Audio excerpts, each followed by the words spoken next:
So I have a guest today, a very special guest. You're not a man. You are not a man. This is my first female guest in the history of the Building Men podcast.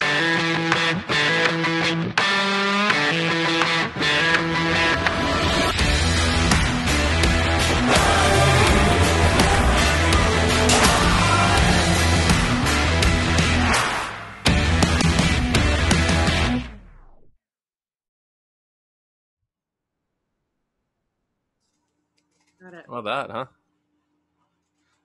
Welcome to the Building Men podcast, helping you become the strongest version of yourself mentally, spiritually, emotionally, and physically. So I have a guest today, a very special guest. You're not a man. You are not a man. This is my first female guest in the history of the Building Men podcast. So I wanted to introduce the audience to Julie Verona. Julie is a labor and delivery nurse. She is basically you're a relationship counselor and she's also my girlfriend, my partner. Julie, welcome to the Building Men podcast. Hi, I'm honored to be here. For real. This is a really special invitation and I appreciate it. Thank you. It's my pleasure. You look gorgeous today. Yeah? Yeah, you do. No. Yeah, you're not looking so bad. You're the hula girl shirt. So you bought me this shirt. So there's a hula girl. I didn't know if I should do the button or button down one more button. I wasn't sure. It's like that weird spot. If I go one more button down, it's a lot of chest lettuce. It's a lot. I'm gonna stick with the button. Maybe we'll see how this goes. I feel pretty special because there's only a certain lucky few that have been in your podcast with you with the button down. I think it's 3 people. I think it's Norman Kinsey, it's Ian Lobos, and you. I think that's it. I think everybody else has gotten a T-shirt. So I'm proud to be in that club. It's pretty fancy. So my first question would be, do you want to go on a date this weekend at some point? Would you like to go on a date with me? I would love to go on a date. All right, I'll plan something. I'll go anywhere with you. We'll do that. All right, so we'll start off with a really important question right off the bat. How can you tell if a pineapple is ripe when you're in the grocery store? We pretend that it's your head.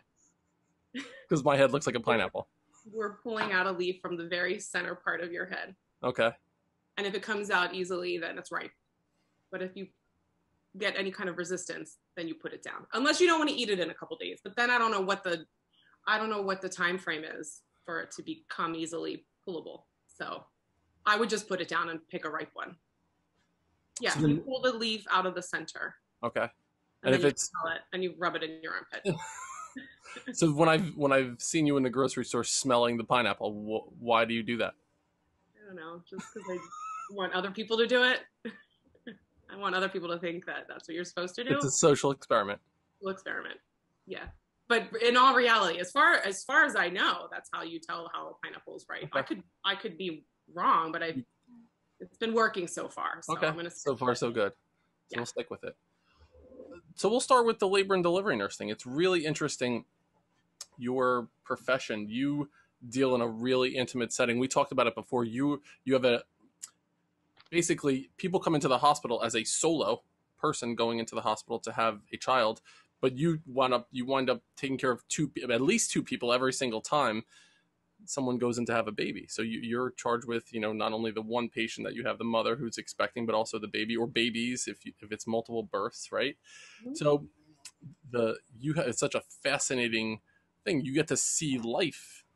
It is pretty born every single day that you go to work. It's really an amazing thing. So I'll take it in a way where you see couples going through a really, not traumatic, but you see them going through one of the biggest moments in life. So start there. Talk to us a little bit about your journey and what you've noticed about couples in that really intimate moment as husbands and wives or partners or whoever are expecting children together. Oh. Deep question. Yeah, that is a good question. I mean, and it's something I talk about. My work obviously it's like a hugely intimate event that goes on in your life. Anyone who's had a baby knows that.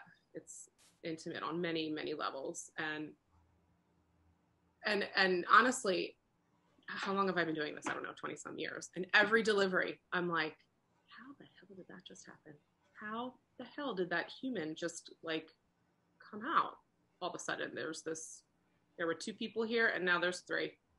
And so, yeah, it's one of the coolest things still, which is one of the reasons I love my job, really. Not a lot of people can say that. But as far as couples go and relationships, it's been fascinating, right? Because you're forced into this setting as a couple that you have, especially first time parents are forced into this setting that they have no idea what is going to happen in this room between the two. And as anyone, again, who's a parent, you know that things don't happen sometimes how you expect them to. You can come in with your like birth plan and this is what I want, this is what I don't want. And anyone that walks in there, quite frankly, we're just like, you know what, out the window. Right. You're going to end up with a C-section because you're just, and it's the truth. So you come in with these expectations and it doesn't always work out that way. So the couples are forced to work together, and really it's like the Amazing Race, right? You're forced to deal with all of these potential issues. And so to see the dynamic between the couples is fascinating to me. Like I can, after all these years, I can pick out who, you know, has a healthy relationship, who doesn't, who might be in an abusive relationship, who's not, you know. And so it's that social experiment part of it, if you will, has been amazing for me. Yeah, it's one of my favorite things. Right.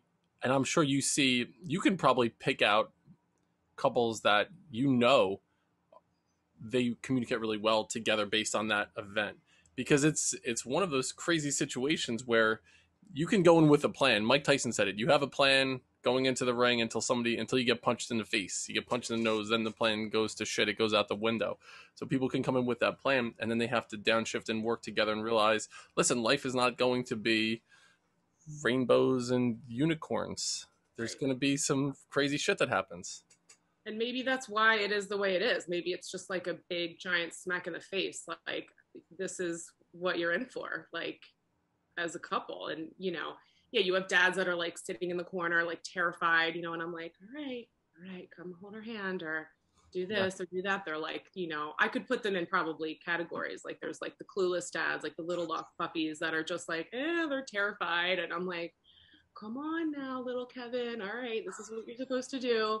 Hold a leg, hold a hand, get her, put a washcloth on her forehead, you know. And then you have the partners that are just like totally passed out and like asleep, and they're just like on their phones and completely uninvolved and disengaged. And the mom is like so stoic and terrified. And, you know, then you have the partners that are like overly attentive, and you know, the moms are like, oh my God, leave me alone. You know, you're breathing on me or whatever, you know, like your breath smells.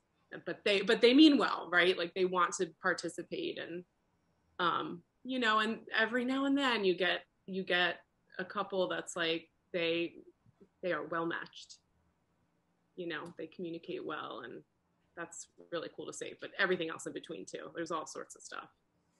So when you see that one couple, that diamond in the rough couple, and we've talked about it so many times, you'll come home or we'll see each other and you'll say, I don't believe what I just witnessed. This couple really connected in such a deep level. I had the best birth today. It was so amazing, and it really inspires you based on what you see.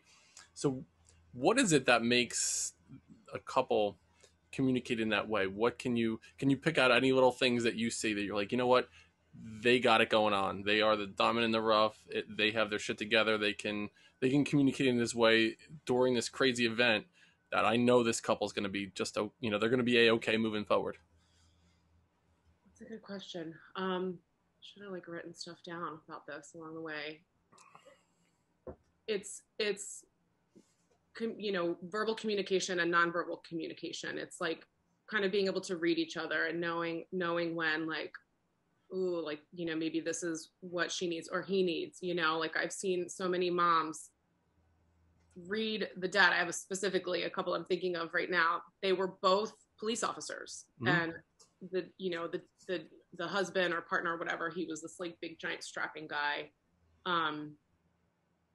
a police officer. He's exactly what you would imagine to be a police officer, a Philly cop to look like, right? And the wife, it was a really difficult delivery. It was like not, it was a very traumatic delivery. And there she is in the middle of like delivering this baby in this really difficult situation. And it was their first baby, and he was horrified. Like he was like, what is happening? And I could feel him, I could feel that angst. And she obviously could too. So she's in the middle of this and she looks up at him and she's like, okay, and I'm like, how amazing is that? Like here she is. Like we may have to do an emergency C-section with the baby halfway out. And she's worried about him, and he was like embarrassed. Like he was like, I'm fine, like I'm fine. But she, was able to like shelf herself in that moment, which, that's a really, I don't know, that is a good quality that you see in a healthy relationship. Right. You're looking out for each other. Not only are you kind of reading each other, you're just aware. You're like a unit. They're like units. They just kind of like work together like a well-oiled machine. There's no awkwardness and you're not offended. Neither one of them are offended at something. There's just this harmony, I guess, maybe you feel. We've talked so much, Julie, about communication as we're communicating. That's been one of the topics that we talked about probably more than any other topic. We talk about the communication, the words that we're speaking, the meaning of those words. We talk about the way that we say the words we say, and then we talk about the nonverbal communication. And I'd like to switch gears just slightly and talk a little bit about communication. I had a guest on yesterday, Mark England, who is a linguistic expert, and his thoughts are around the power of the words that we say. And we've been talking about it recently. And I would tell you, call me on it when I use passive language. When I say, I don't know, or I guess, or maybe, or perhaps, or we'll see. What do you want to do? Like where I'm giving away any level of ownership over the words that I'm using. So I'm curious as to what you think as far as when you think about communication, how much of the communication is the words that we're saying? How much of the communication is the way that we're saying those words? And then how much of it is our nonverbal communication? Because we've talked so much about the power of nonverbal communication. Even if the words say, I would love to help you, the way that we're saying it and what we're doing when we're saying it, it's so different, the way that it can be communicated. So how would you break down communication if you were to throw out a percentage wise for each of those? That's a really tough one. And I know that there's a right answer. There's not. And what the thing was when I went on this podcast yesterday. Facts. I feel like I'm going to need it made me rethink everything. So I did a deep dive into the actual research behind it. The research was done by a professor of psychology at University of California. The study was published in the 60s. The guy's name was Albert Moravian. And I did a deep dive into it. And basically he only studied women. It was only based on women I had no idea. And I'm quoting this study like it was done 45 years ago, 50 years ago, the study, even longer than that. And it was done with a small subset of the population, women in California. That's all he did. And so I want to rethink my definition of it. How much of it is the words, the way we say those words, and then the nonverbal communications. There's not a right answer. It's definitely, you don't have to take the test on this afterwards. God. I bet different people would answer that question differently, right? In your own experiences. In my opinion, I think that the nonverbal communication is heavier than the verbal communication. We could have a conversation non-verbally right now, and so I feel like, listen, the listeners can't hear what you just said to me non-verbally. This is a show because kids might be listening. Listen, okay. Thank God no one can hear what we just said non-verbally right there. Woo! Take that clip out. But non-verbal communication. Are your armpits sweating? Meanwhile, I said nothing. Meanwhile, I said nothing to you non-verbally. But that was fun. So I think that nonverbal, I think that was weighted the heaviest And then there's verbal, and the paraverbal is what is the tone? Yeah, it's kind of like how you say what you say, the tone, how loud it is, the cadence that you speak. Like you So could all speak right, in a that's really drawn out way, or you can speak in a really like frenetic way like that. So it's the tone, the volume, and the cadence of the words. that may be weighted the heaviest, the paraverbal, and Okay. then the verbal, and then the verbal. Percentage wise, I think let's say maybe verbal is 30%, and the paraverbal is 40. Where am I? You're at 70. 70. So, well, then that would be the verbal the most. It's paraverbal, nonverbal, verbal. Okay. Perfect. So we can go like 45, 35, 30, 20. Yeah. Who knew we were going to be doing math during this? Definitely didn't think that was going to be the case. And like I said, I don't know. No script. I just wanted to talk to you about communication because it's something I'm really interested in. No, that's a great question, and I think that the whole nonverbal communication situation is a huge reason why there's such a miscommunication and why communication in general is such a problem within couples, because there's so many people I think out there in general that don't respect the nonverbal. They don't know how powerful their nonverbal and paraverbal communication can be. They completely disregard it and they're focused on the verb, on the words only, which obviously can pack a punch, as we know, and are powerful. But if you're not accountable for your nonverbals and your paraverbals, it's easy. It's like a cop out to be like, well, that's not what I said. Right. But you're saying that to me with your nonverbal and your paraverbal. So yes, you did say that, but you could argue that they didn't. So then, boom. It's an explosion. That was my explosion. That was your explosion. That'll be the clip that I pull for Instagram right there. Yay. What is that? What does that nonverbal communication mean again? What does that mean? What is that again? It's an explosion of like miscommunication. Perfect.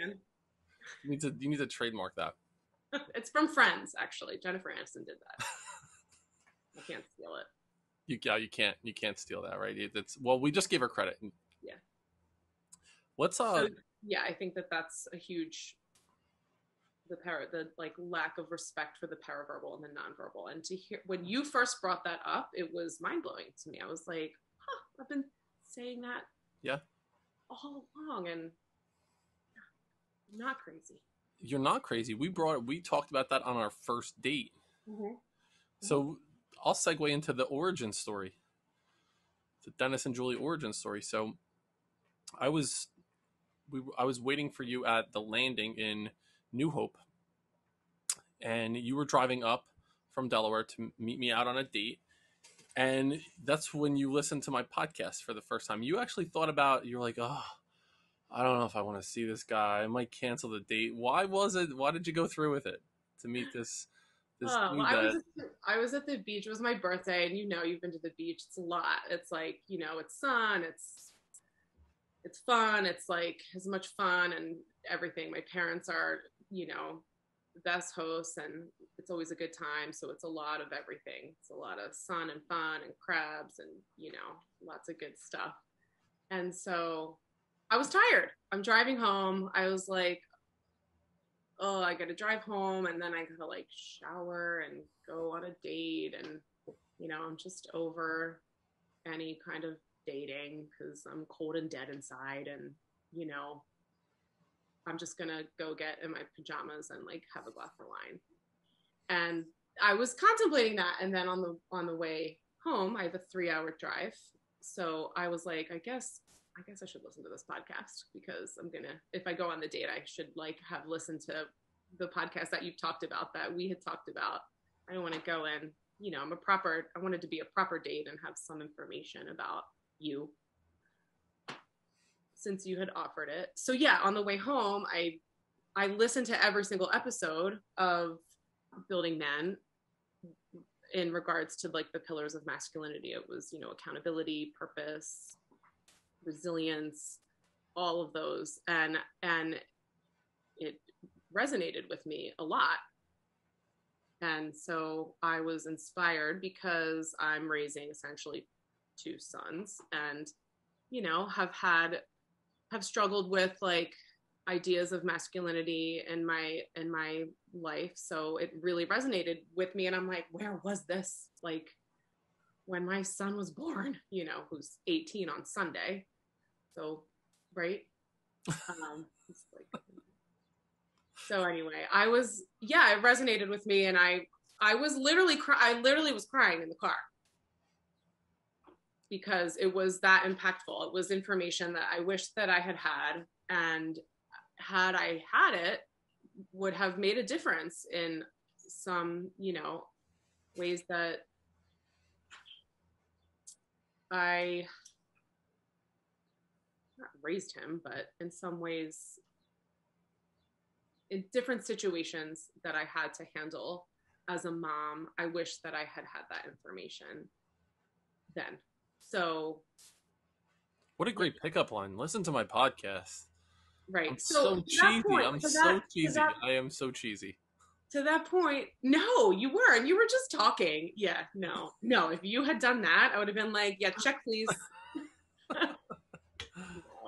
No, I was inspired by you. You know that. I was inspired by your story. It takes balls to do what you did. And I think that leaving the job that you did and realizing that you were not happy in your marriage and that, you could be a better version of yourself when you like cut off some of the dead weight. Like it takes a lot of courage to do that. I mean, that's what I did. So that's what related me to you. Your podcast was just an extraneous thing that you had talked about that I was like, I should check it out. Yeah. So, but what I was going to say is, your target audience is building men and is, fathers and those people, but they're also the single moms out there that are raising these sons, or women in relationships with, partners that aren't the best, male role models in some ways. So. Yeah. And we met out, and I went in a little bit before you, ordered you a drink. And when you came in, the white pants, they were working. White pants were working for you. And it was before Labor Day, so it was totally legal, right? You're allowed to do that. It's definitely still on the. It was definitely legal. It was Memorial. It was the last day. It was like the last right day before Labor Day. Yeah. Yep. Yeah. See the podcast with my father for further clarification on white pants and white blazers when you're allowed to wear those items. Julie Verona is a big, and apparently Dennis George Meralda, the same thing. Who knew? Yeah. So we have our first date. We go on another one, and we went on a first like experience together, where we went away somewhere together. We went on this. We went hiking. We stayed in this shitty little cabin that I don't even know what you can call it, but it was an experience. So we went. It was like a relationship overdrive. We're like, all right, let's see if this is gonna work or not. And we had the best time. And something that just stuck out to me was there was never a time where anything ever felt forced with you. It never felt that I needed to be someone who I wasn't. It just always felt right. It immediately felt like home with you. And I still remember we just had such a great experience. We went on this 8-mile hike we were doing, and I'm nuts. I don't know. You didn't think I was so crazy. I was in that like crazy push-up mode at the time, and I was like, I need to do 400 push-ups on this hike, and we had to stop and do 50 push-ups every mile or some shit like that, right? Yeah, I was like, oh god, with the push-ups. Enough with the push-ups. Here we go again with the berries and push-ups and before 11. No, I think that should be a relationship test, right? We should put every couple should do that date, because it would immediately weed out anyone you wouldn't want to be with. right? Like that could have gone in any, like there are so many women friends that I've told about that date that are like, you stayed where? And Right. I was like, it was like serial killers. It was like Oh, literally this like hole in absolutely. the wall. Yeah, there, and you could immediately tell about somebody. Do I want to be with? We were like, Bring it I've on. met like my person. Like, oh my God, not only this is terrifying and dirty and there's nobody here. Do we have a reservation? I don't know. There's like cobwebs and The door didn't lock. nothing was right. Like nothing was safe. Yet it was all right. And it Everything went was right at the same right. time. We were like, this is so fun. So we go into, just to set up for the audience. We go on this 8 mile hike in Ricketts Glen. It was beautiful, waterfalls everywhere. It was really a special hike that we went on. And then we found an underground bar, pretty much underground, like a speakeasy bar. At the time, nothing was open. You were not allowed to go into a bar. I won't say the name of the place because I don't want them to get in trouble right now, because they were just Oh, so yeah. gracious. We go to one place and we said, we want to watch football. Is there football on right now? That we went on a Sunday. And they're like, well, you can't watch it here. And they, just the accents that they had, it was really funny. You can't do that here. You What? crazy? Sit at a bar? You want to sit at a bar? You crazy? Sit at a bar is COVID. So they sent us to this place, and we walk. First, it says there's a sign on the door. It says no cell phones allowed, and we're looking at each other like, what the fuck is this? No cell phones allowed. Well, we go in and it's a legit bar. And we opened the door and there was these old grizzly guys sitting around the bar. It was heaven. It was heaven. Drinking beer, sports are on. It was just amazing. So now we're like, okay, we have a second date in this experience. We go hiking. We sit at this bar and we're just bullshitting with people watching football, and it was amazing. I was the only one in my team shirt. I need to point that out, right? Who's your team again? The Eagles. The Eagles. How did that work out? So I'm a Giants fan and you're an Eagles fan. There was so many football fans there, and guess who was the only one? Yeah, you were the only one. That's right. And the guys were sounding like they just gargled with like glass and gravel. They were just had this raspy voices around the bar. It was really, really cool. So we leave there and we go back to the cabins, and it was a rustic. Was that the word that we heard? It was a rustic cabin, Yeah, we rustic asked the chic. people at the bar, and we're like, "Have you heard of whatever of these cabins?" And they're like, "Oh yeah, we heard of those. You know what? Here's my number. We have a Right. house on the lake. You're welcome to stay there." Just in case. Because yeah, and we were like, "What does that mean?" Yeah, there was like a sign on the door like, we haven't had a murder here in 17 days. And then we get there and they take the sign off like, oh, we're screwed. We had one last night. No, but we get there. Nobody there. There's nobody even there. I was like, oh, and then No one was there. I'm like, I booked the reservation, and I was like, oh man, we are gonna just circle the drain here right now. So whatever. I was Listen, like, it was great. I knew this guy for a couple weeks. No big deal. No skin off my ass right now. No, but we get there. No one is there. We're trying to find someone to check into our little cottage, our cozy cottage. You pick up the phone inside the place. It was like pick up their phone and call them. And in your office. we're in there's stuff for sale in there. It was a flea market auction, an inside flea market auction. I have a picture of you laying on a table that has Playboy magazines spread out, like every Playboy in the history of I was like, Hugh Hefner's life. Everything. You're like, we can't steal, Julie. I was like, let's take the Playboys. Take the Playboys.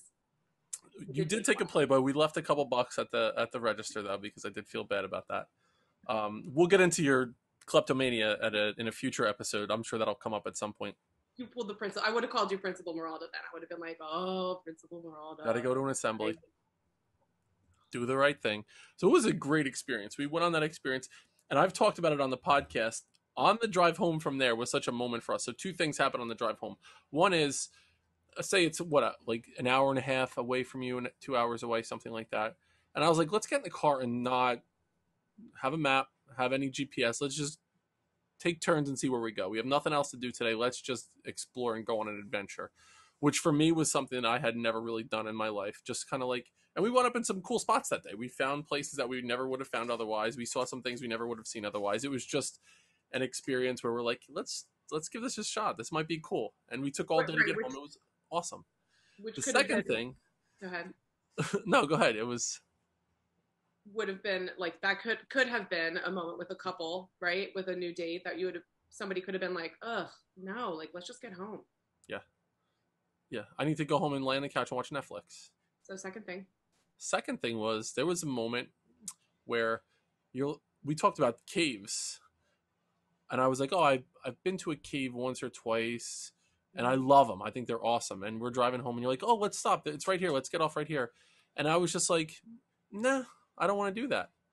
And the old me would have been like, all right, I'll go along with it. I really don't want to go, but okay, it's fine. I'll just do what you want to do. And I was just like, I felt so comfortable just being like, no, that's not what I want to do today. And you're like, all right, cool, no big deal. And Thank God he's decisive. yeah, exactly. And it was, for me, it was such a cool moment that I felt so comfortable with you that I was just like, this is me. If you don't like me, that like, I just wanted to just be me in front of you. And it was so easy to do that. And it's been so easy to do that. So thank you for that.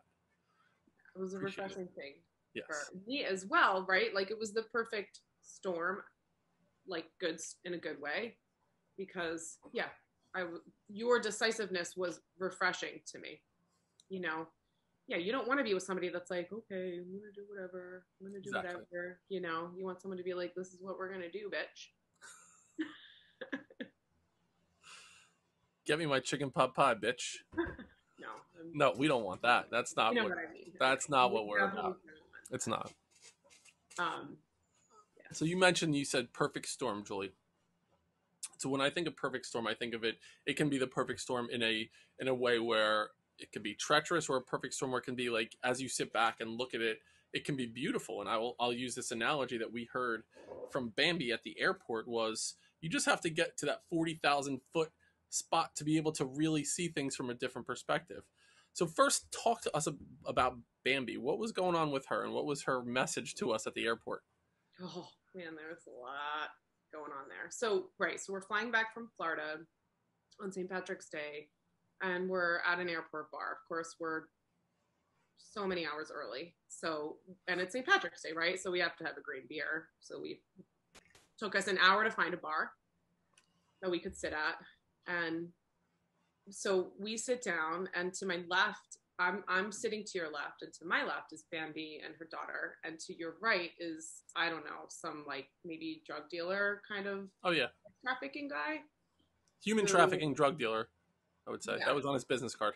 So you engage with a conversation with him, and you know he's obviously has some kind of past masculine trauma in his life, so you're inspired and he's inspired by your mission. And meanwhile I'm like, I don't know if we should even talk to that guy.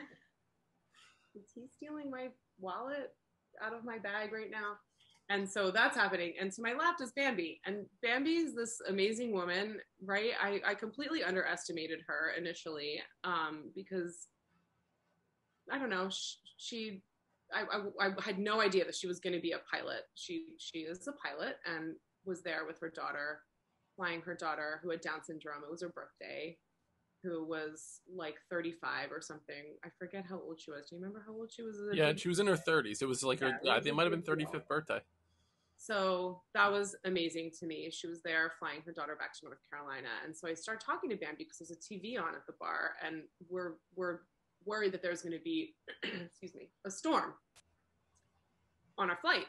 So I bring that up to Bambi. I don't know she's a pilot at this time, and she's watching the TV as well. And I'm like, oh, we're going to hit a storm, and there's going to be turbulence, and my armpits are going to start sweating, and I'm going to be nervous, and oh God, you know. And she's like, oh no, that's fine. She's like, I'm a pilot, and that storm is here, and once you get to 40,000 feet, you're good. You might hit some turbulence until you get to 40,000 feet, but once you're there, you're all good. You just get through it. It's not going to kill you, you know, but everyone freaks out during the turbulence. They think like, you know, they lose it. You just got to like hold on. And once you get there, everything will be clear. And I was like, that is such good life advice. Just like hold the hell on, like get through the turbulence, and everything will make sense at some point. And yeah, she had no idea. I was like crying. This is fascinating. You have any idea what life advice you just yeah, so I'm like, I gotta tell Dan about this. I'm like, oh my god, the 40,000 feet. And then they're like, your flight is taking off. And we're like, crap, What? Right. run. We gotta go. You're trying to tell me about like the sex trafficking drug dealer conversation. And I was Yeah. like, Bambi. I was like, you Amazing. but Yeah, we made he stole my identity, but he paid for lunch for us. He paid for our drinks. The whole bar. Yeah, it really did. I mean, it was probably I probably paid for it. He stole my wallet, but so now we're in the plane and we're 40,000 feet up there, and you're saying this is what an amazing conversation I just had. We're going to go through turbulence in life. It's inevitable. How do we feel about it? Are we so worried about the turbulence that we're going through, or do we recognize we just need to get to 40,000 feet, and then you could look down on the clouds and see things from such a different perspective? So we get back from Florida, and the next episode that I did, which coincidentally enough is probably one of the last episodes that I did solo. Then I started doing the interviews, and Building Men just took a totally different trajectory from that point. But it was 5 life lessons that you learn from strangers, and that was one of the life lessons, was that, the perspective from 40,000 feet. And I talk about Bambi, and I remember getting text messages from friends, just Bambi, question mark, question mark, question mark, like, who the fuck was Bambi? Who the fuck is Bambi? What, And listen, you picture Bambi in your head, what she looks like. That was not the Bambi that we saw at the airport. No. Nonetheless, she was like the wise old owl that that helped us understand a situation. Yeah, she plopped right there in our world for a reason. And I won't ever forget her, Bambi, or her name. So speaking of owls, there were a couple other podcasts that you have influenced the naming of many of the podcasts based on conversations that we had.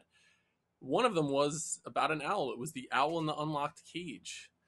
And so we were driving back from Delaware. I think it might have been one of the first or second times that I was down there with your family.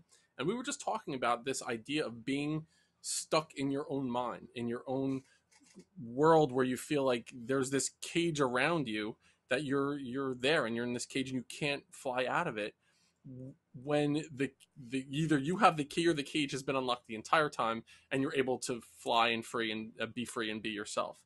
So that was a conversation that we had on the way back about this owl in the unlocked cage, and you helped me understand that I was kind of living as that owl for a long time in my life. Yeah, that conversation resonated with you. It was like so clear to me. I'm like, you're like this wise, old owl with the head the shape of a pineapple, and you didn't realize your potential for whatever reason. It felt like you, like you said, had the key. What's the song that you love, the Eagles? It's Already Gone. Yeah. Not by the Eagles. It is by the Eagles, yeah. It is by the Eagles. By the band, not the football team that I despise. No, it's the Sounds like it can't be the Eagles. It is. I mean, imagine. That's going to be... I'll have a tattoo of that line somewhere on my body eventually, and it'll have to say by... Yeah. Right. No, yeah, I was saying that people in general, right? They have this potential, and they, for some reason, whether it's like social constraints or, like Buzzy the Bumblebee, right? Who is told he can't fly, but he can, and he believes it until he realizes he can fly or paddleboard. And then all of a sudden you're stuck. You're stuck, but it's kind of your own fault. Right. Because all you have to do is just go out and, realize that you have the key all along to make choices. It's all about choices. We wake up every day, and it's everything. What am I gonna drink? What am I gonna do? What time am I gonna wake up?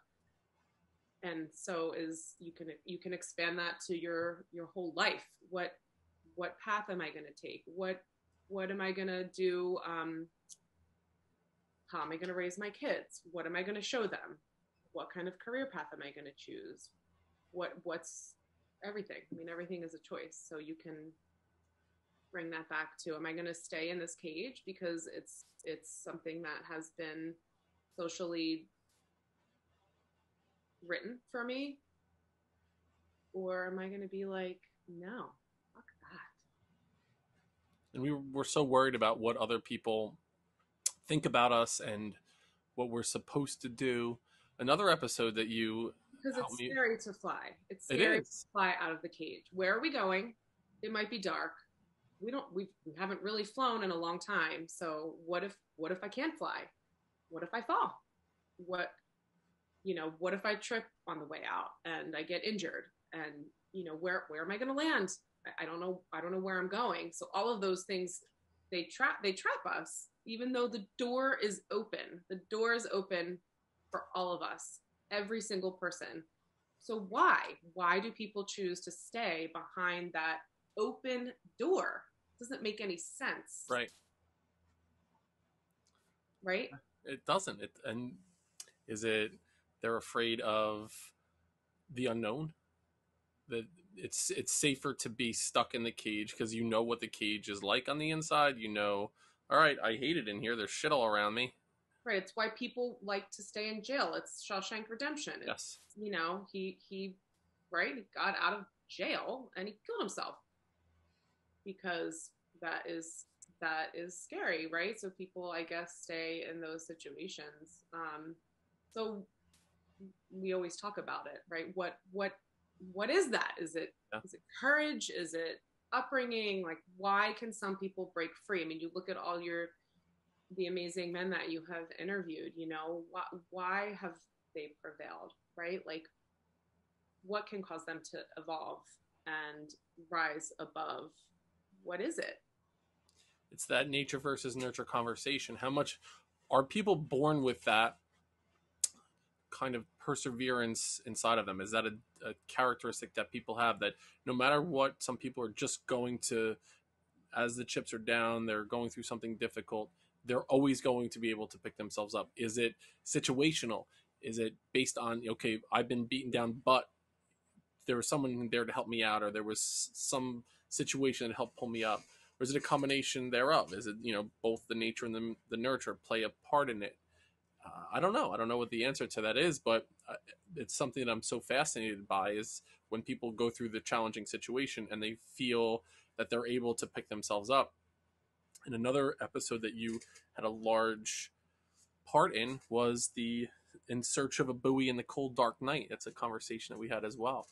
And we talked about buoys in people's lives. And when you're going through those challenging situations, you sometimes you have it in yourself. Sometimes you'll always be able to find your way back to shore.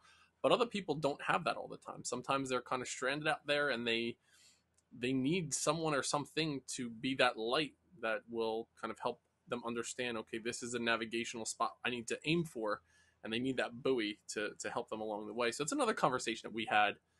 I feel like I owe you some royalties or something, because there's at least 6 of the episodes that I've done that you, without a doubt, either had a huge part in or just outright named for me. Royalties? Is that what it's called? I owe you some kind of a compensation, financial compensation. Just be you. It's enough for me. Yeah. No, I'm just happy. You know what? Just spreading goodness is all the royalty I need, really, for real. Right, but the buoys, and it could be anything. The buoy, like the Trenton guys, they were a buoy for you, right? Like They were. they were a buoy to you.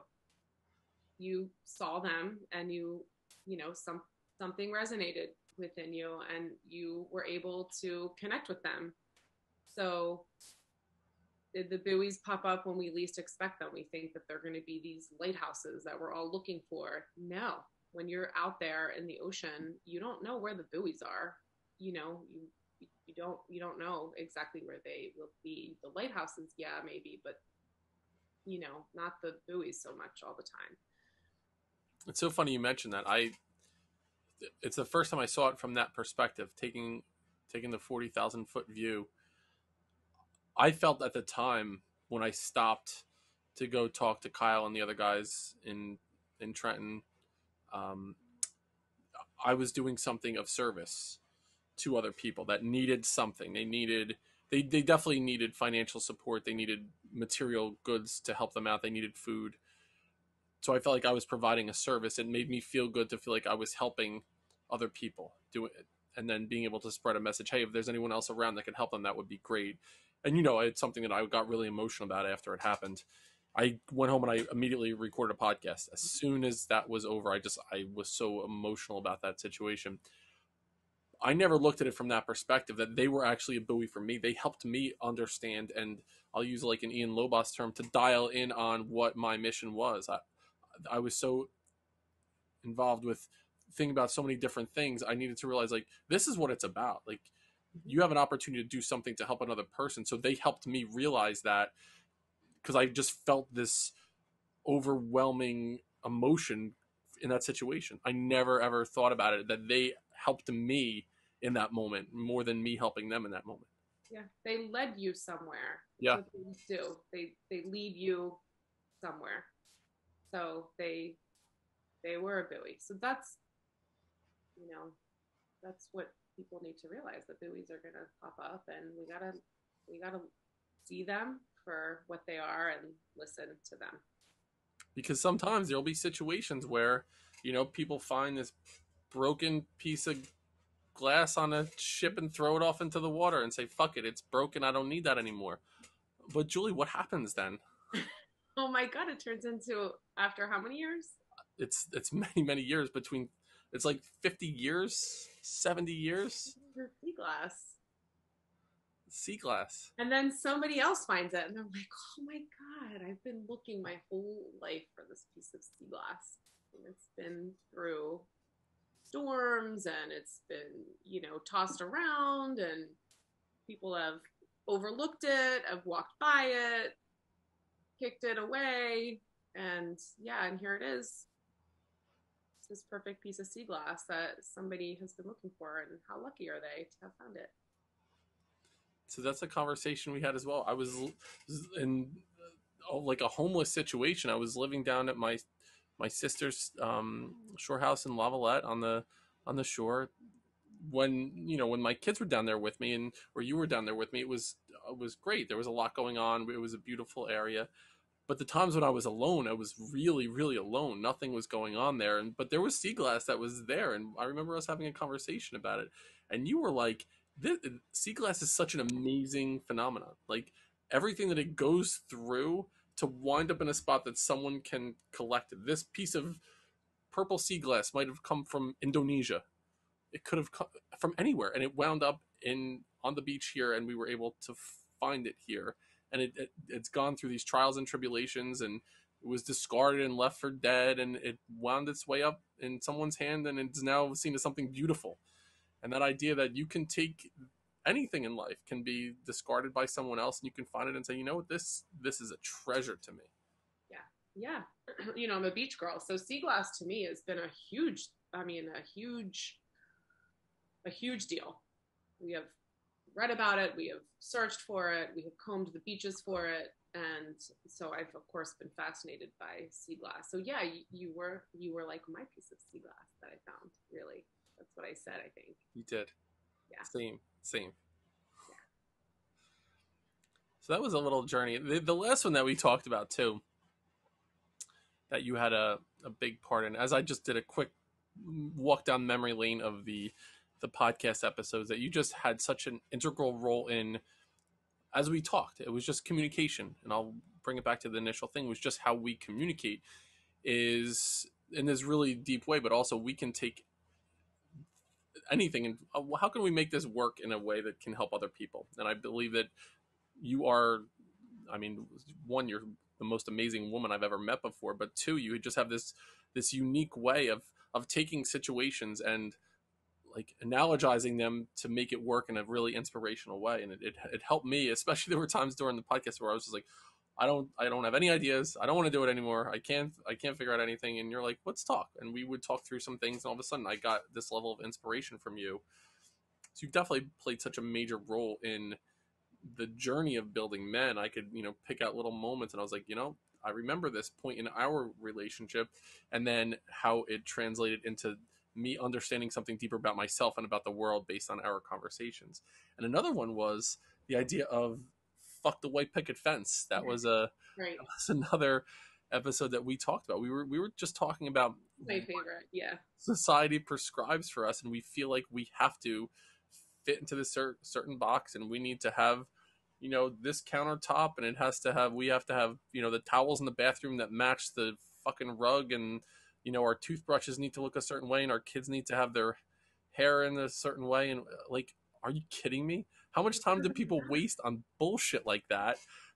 And none of it matters. And when we're placing value in these extrinsic things and not something that comes from within, we are wasting so much valuable time in our life caring about the line on our silverware. Is it too thick of a line on our silverware because that's not what so and so has down the street?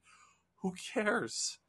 I think people are so obsessed. They're so unhappy a lot of the time that they are hyper focused on things that they can control, and things like silverware and whatever, how your furniture is organized, or the color of your cabinets and your countertops. And yeah, none of it matters. It doesn't matter. But people get caught up in that, and they think that that's what matters.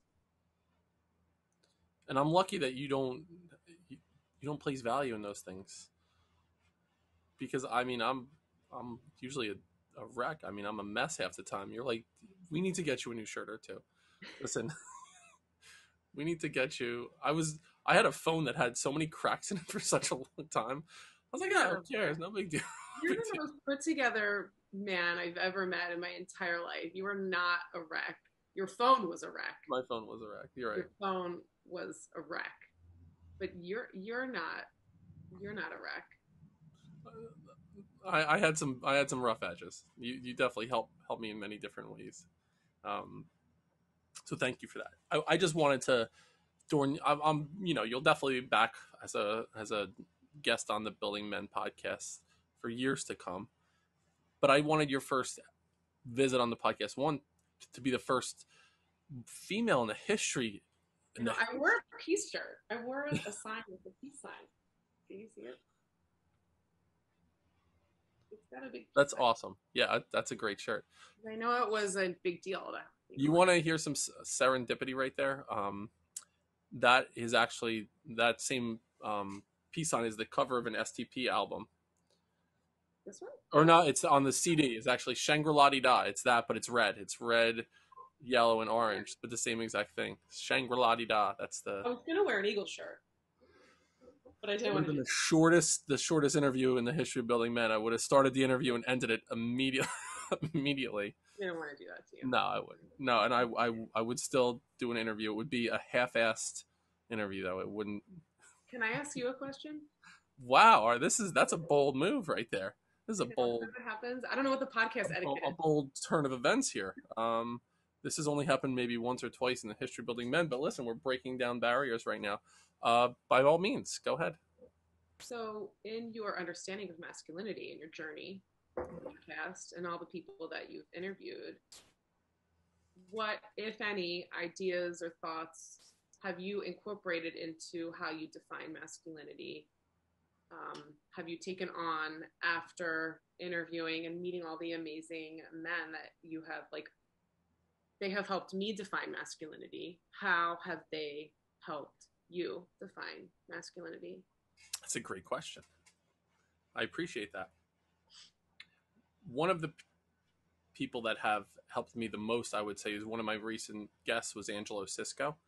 I loved his definition of masculinity, and it was, yeah, it was to live love, a life of integrity, to live a life of integrity, by loving, by teaching, and by protecting, or by serving.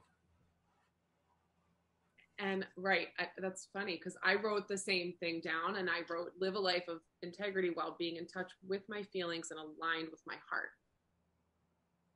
Okay, so Cisco. What he said was, being a man is you're showing your masculinity by loving, by teaching, and by serving.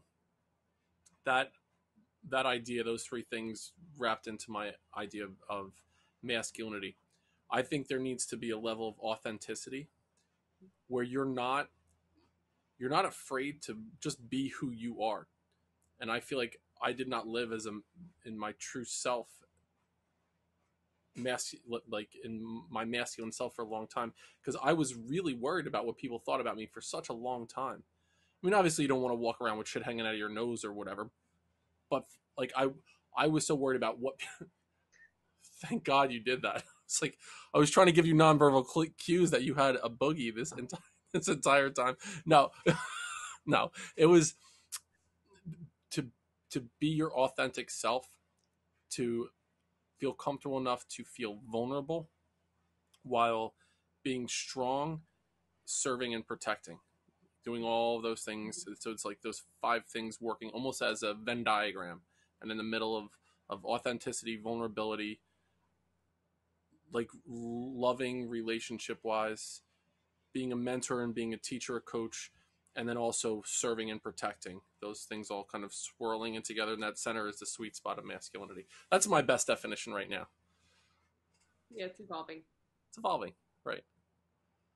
And it's that balance. It's that balance, because we know men that are really really strong, that are, they provide, they protect, but then when there needs to be that emotional connection where they need someone to just be like, I am here, listen, I will listen to you, I will put my arms around you, I'm going to help you, and also be vulnerable. I can show you what's on the inside of me. I'm okay with breaking down and crying when things are not like, I'm overwhelmed with emotion. I don't need to bottle it up. I can just show who I am, my true self. And I think that that's where people get stuck a lot of times. Or the pendulum swings so far in one direction or the other. It's finding that middle ground, that sweet spot. Expression, right? Like Ian DeMello, that was a huge moment for me. Like that's a huge masculine, it should be incorporated in masculinity.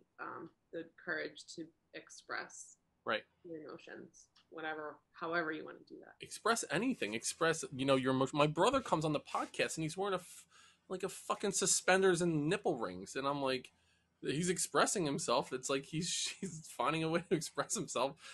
I mean, no one knew that was there, but Mel just watched, my good friend Melanie, of course. We just watched The White Coat with your dad, the white blazer, the clip, and she was like, "I'm sorry, I cannot focus on anything. Is he in a leather vest? Is his nipple showing?" She was like, I can't focus on anything. She was so hyper focused on Anthony's outfit, which was, yeah. So hey, however you want to express yourself, and that's a masculine, right? You're gonna wear a pink shirt with red-headed woodpeckers on it. You go on your bad self. That's a good segue. That's Tuesday's episode. Norman Lloyd Kinsey III. Go and see my pink red-headed woodpecker shirt. Perfect. Do you have any other questions for me, Julie Verona?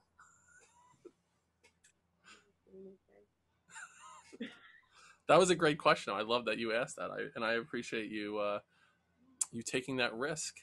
I also wanted to say, but I just don't want to miss the opportunity to call myself out. When we talked about the sea glass, I texted you and I said, I'm going to, this is what I want to talk about, sea glass. Like, this is what I'm thinking. It's about perseverance, about resiliency. It's about being discarded and, going through these difficult times and coming back stronger, more beautiful, better version of yourself. I said, what should I call it? And you typed in EPITOME. And that word is epitome, right? In my mind, that epitome was spelled with a Y. And I said, okay, well, maybe Julie's enlightened in a way where epitome is that's the better way to say it right now. So I recorded that episode, and if you go back and listen, I think it's like episode 29 or 30 or something. I come on, and that was when I was still doing podcast the old way. I come on and say, saying sea glass The epitome of perseverance. I was like, I oh said, God, you didn't say that. I was yeah, like, and then I did it and I published it. And then you were like epitome. And I was like, no, no, no, epitome. You're like, it's I'm not in a word. third grade right Epitome is not a word. It's epitome. So I left it there. I was like, fuck it. Like, and it'll be a good thing to talk about one day in the future. And that day now. I is was like, should I tell him? I gotta tell him. so bad. Listen, it was what a great moment though. It's one of those things that I'll look back with a lot of good feelings around that moment because I was like, I could have like perseverated over it and been worried about it, or it could be a funny thing that I said epitome instead of epitome. So that was another fun moment. Full force forward.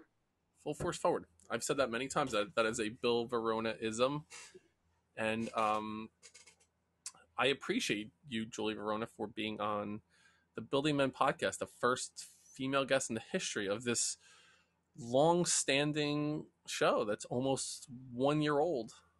Well, by the time this is published, this will be season 2. We'll call this the first episode of season 2 on Building Men. It'll publish in July, but it'll be the first official episode of season 2. We're in a new chapter here. We're going to be interviewing.